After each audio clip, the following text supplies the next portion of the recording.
Hey everyone, today I'm going to show you how to color code calendar items using conditional formatting in Outlook. Without any further ado, let's get started. First, open your Microsoft Outlook application and log into your account. Just give it a moment to load your emails and sync everything up.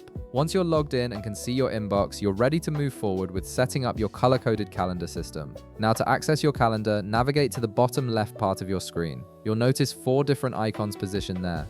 Look for the calendar icon among these options, as this is your gateway to the calendar menu. Go ahead and click on it to open your calendar view. Once your calendar menu opens up, direct your attention to the top part of your screen where all your tools and menu options are located. Click on the View tab from the ribbon menu. This tab contains various viewing and organizational options for your calendar. Under the View menu, look for View Settings, which is represented by a gear icon. Click on it to proceed, and a View Settings window will pop up on your screen.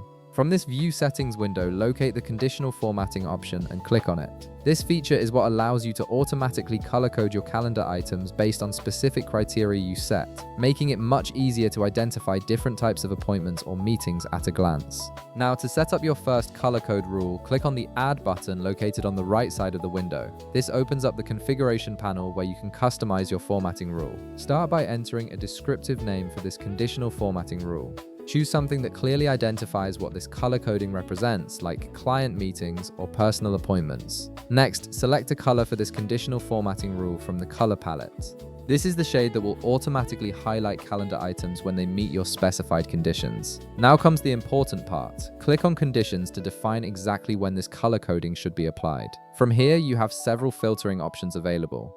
You can set conditions based on specific words that appear in the calendar item, organize by particular categories, or filter by attendees. If you need more advanced filtering options, click on the More Choices tab.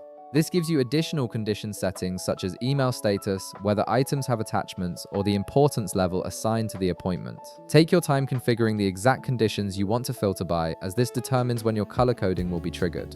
Once you've finished configuring all the conditions you wish to apply, click OK to save your conditional formatting rule. From this point forward, every time a calendar item meets these specific conditions, Outlook will automatically shade that item with your selected color.